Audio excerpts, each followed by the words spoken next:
அதிகாரம் 8.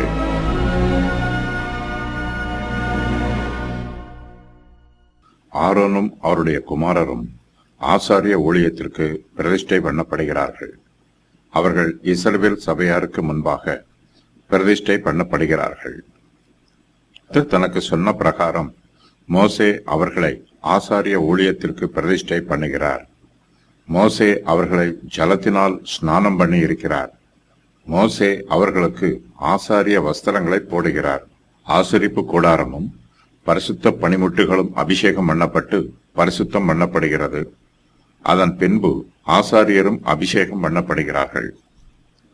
மோசே ஆரோனுக்காகவும் அவருடைய குமாரருக்காகவும் பாவ நிவாரண பலியை செலுத்துகிறார். மோசே ஆசாரியருக்காக சர்வாங்க தகன பலி செலுத்துகிறார். பிரதிஷ்டைப்படுத்துவதற்குரிய ஆட்டுக்கடா. ஆரோனும் அவருடைய குமாரரும் 7 நாள் ஆசரிப்பு கூடார வாசலை விட்டு புறப்படாமல் அங்கேயே தங்கி இருக்க வேண்டும்.